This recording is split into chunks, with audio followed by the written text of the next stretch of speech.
अस्सलाम वालेकुम नाज़रीन, उम्मीद है आप खैरियत से होंगे। नाज़रीन, एक तुर्क मुसलमान अपनी आप बीती बयान करता है कि मैं वहाँ खड़ा देख रहा था कि 4 पुलिस वाले किसी का इंतज़ार कर रहे थे। फिर एक शख्स नमूदार हुआ तो पुलिस वालों ने भागकर उसे काबू कर लिया और उसके हाथ जकड़ लिए। नौजवान ने कहा, मुझे दुआ और तवस्सुल की इजाज़त दे दो, मेरी बात सुन लो, मैं कोई भिखारी नहीं हूँ, ना चोर हूँ। फिर वो जवान चीखने लगा। मैंने उसे देखा तो ऐसे लगा जैसे मैं उसे जानता हूँ। मैं बताता हूँ कि मैंने उसे कैसे पहचाना।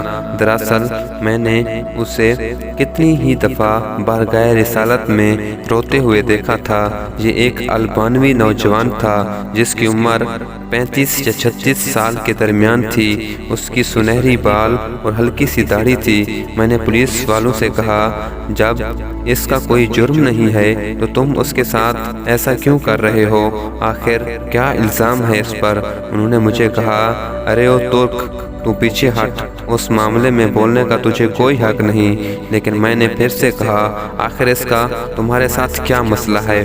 क्या इसने कोई चोरी की है? उन्होंने कहा, नहीं, ये बंदा 6 साल से इधर मदीने शरीफ में रह रहा है, लेकिन उसका ये क़याम गैर कानूनी है। हम इसे पकड़कर वापस इसके मुल्क भेजना चाहते हैं, लेकिन ये हर दफ़ा हमें चकमा देकर भाग जाता है और जाकर रोज़े रसूल में पनाह ले लेता है, और हम इसे अंदर जाकर गिरफ्तार नहीं करना चाहते थे। मैंने पूछा, तो अब इसके साथ क्या करोगे? कहने लगे, हम इसे पकड़कर जहाज़ पर बिठाएंगे और वापस अल्बानिया भेज देंगे। नौजवान मुसलसल रोए जा रहा था और कह रहा था, क्या हो जाएगा अगर तुम मुझे छोड़ दोगे तो? देखो, मैं कोई चोर नहीं हूँ, मैं किसी से भीख नहीं मांगता, मैं तो इधर बस मोहब्बत रसूल में रह रहा हूँ। पुलिस वालों ने कहा, नहीं, ऐसा जायज़ नहीं है। नौजवान ने कहा, अच्छा, मुझे ज़रा आराम से रसूल अल्लाह सल्लल्लाहु अलैहि वसल्लम से एक अर्ज़ कर लेने दो। फिर नौजवान ने अपना मुंह गुंबद खज़रा की तरफ कर लिया। पुलिस वालों ने कहा, चल कह जो कहना है। तो नौजवान ने गुंबद की तरफ देखा और जो कुछ अरबी में कहा मैंने समझ लिया। वो नौजवान कह रहा था, या रसूल अल्लाह, क्या हमारे दरमियान इत्तफाक नहीं हुआ था? क्या मैंने अपने माँ बाप को नहीं छोड़ा? क्या अपनी दुकान बंद करके अपना घर बार नहीं छोड़ा और यह अहद करके यहाँ नहीं आया था कि आपके जवार रहमत में रहा करूँगा? हजूर, अब देख लीजिए, ये मुझे ऐसा करने से मना कर रहे हैं। या रसूल अल्लाह, या रसूल अल्लाह, आप मुदाखलत क्यों नहीं फरमाते? या रसूल अल्लाह, आप मुदाखलत क्यों नहीं फरमाते? इतने में नौजवान बेहाल होने लगा तो पुलिस वालों ने ज़रा ढील दी और नौजवान नीचे गिर गया। एक पुलिस वाले ने उसे ठुड्डा मारते हुए कहा, ओ धोखेबाज, उठ। लेकिन नौजवान ने कोई रद्द अमल ज़हर न किया। मैंने पुलिस वालों से कहा, ये नहीं भागेगा, तुम हमामत से पानी लाओ और इसके चेहरे पर डालो। लेकिन नौजवान कोई हरकत नहीं कर रहा था। एक पुलिस वाले ने कहा, इसे देखो तो सही, कहीं ये सचमुच में मर ही न गया हो। दूसरा पुलिस वाले कहने लगा, इसे हमने कौन सी ऐसी ज़रब लगाई है जिससे ये मर जाए?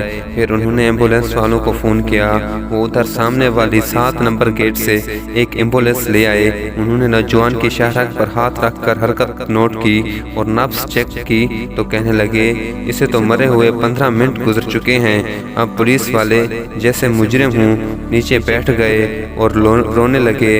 वो मंजर भी देखने वाला था। इनमें से एक तो अपने दोनों जानों पर हाथ मारते हुए कहता था, हाय, हमारे हाथ क्यों ना टूट गए? काश हमें मालूम होता कि इसे रसूल अल्लाह सल्लल्लाहु अलैहि वसल्लम से इतनी शदीद मोहब्बत है। हाय, हमारे हाथ क्यों ना टूट गए? इसके बाद एम्बुलेंस वालों ने उसे वहां से उठा लिया और जन्नतुल बकी की तरफ तजहीज़ व तकफीन के लिए हिस्से में ले गए। और गुस्ल के वक्त मैं भी वहीं मौजूद था। मैं उन्हें कहता था, मुझे भी हाथ लगाने दो, मुझे भी इसकी चारपाई को उठाने दो। जब जनाजा तैयार होकर नमाज के लिए जाने लगा तो पुलिस वालों ने मुझे कहा, हमने जितना गुनाह उठाया है बस इतना काफ़ी है, इसे हमारे सिवा कोई नहीं उठाएगा। शायद इसी तरह हमारे आखिरत में कुछ रियायत मिल जाए।